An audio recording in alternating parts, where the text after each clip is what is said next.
Morning guys. Nakabili kami ng air fryer. Air fryer, kitchen locks.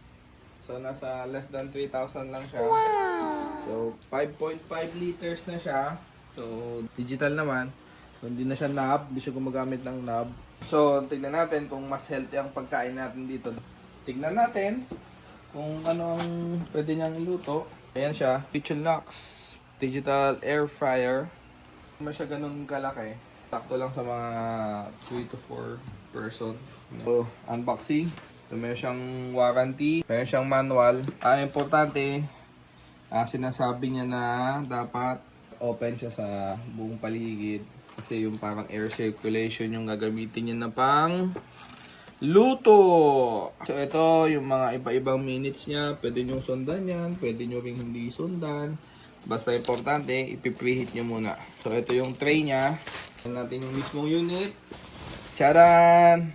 Malaki naman. Ang ganda. So, here it is. So, ngayon magluluto tayo ng chicken turbo. Inasal pala, inasal. So, ito siya, guys. Ang ganda ng pagka-black niya. Ang linis niya. So, kailangan lang malapit kayo sa outlet. So, ang unang-unang gagawin ay magpipreheat tayo. Tapos, linisan natin siya. So, anyway, ganito pala. Tape pa pala. Ito, hindi pa namin to pinapates. Doon sa pinagbilhan namin. Okay. So, ito yung pan niya. Fan niya.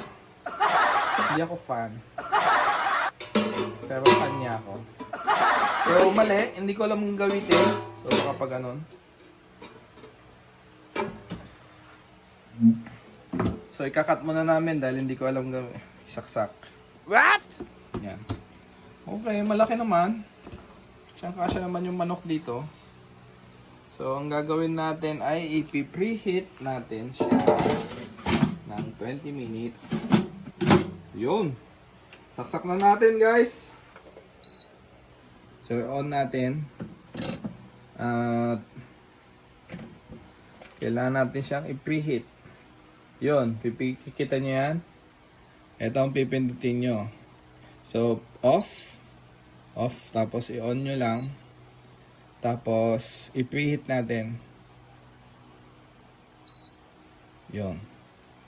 So, 10 minutes at 200 degrees Celsius. So, i-on lang natin to. Yun. So, makikita nyo may ilaw siya. May ilaw naman siya sa loob. Napakaganda. So, halagang 2,000 plus. Baka sa iba ay iba. Pero less than 3,000. Wow! So, meron na kayong 5.5 liters kitchen locks air fryer. Okay. Ito siya, guys, sa magluto. Kita nyo sa loob. Ayun. Nagluluto na siya ng chicken. See that, Daddy? I see That. Now, ano pa siya? Nasa 4 minutes pa daw siya. Ngayon, pag gusto nyong dagdagan, pindutin nyo lang yung temp or yung minutes as 4. Tapos, pindutin yung plus para madagdagan siya ng minutes. Kung gusto nyong oras para mag. So, ayun siya, mga kaibigan. What is that? Mga katoyo. Wow. See? It's cooking good. So, pag gusto nyo siyang baliktarin, pwede naman. Pero ako hindi ko na siya babaliktarin kasi ang laman niya nasa ibabaw naman. So, itong breast part niya. Okay? So, mamaya, kita tayo after mga 10 minutes ulit. Ito na.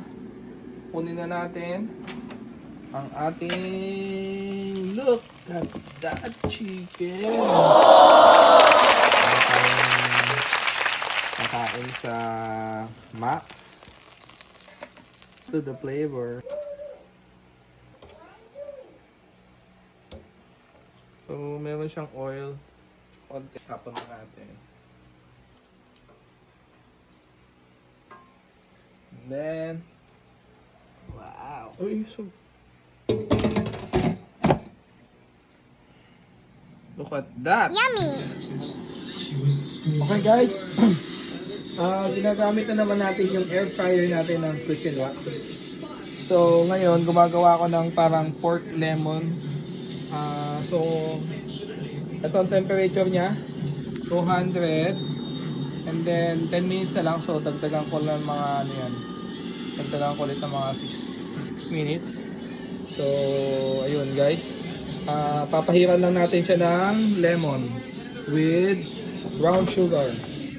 So, mamamatay lang siya sandali.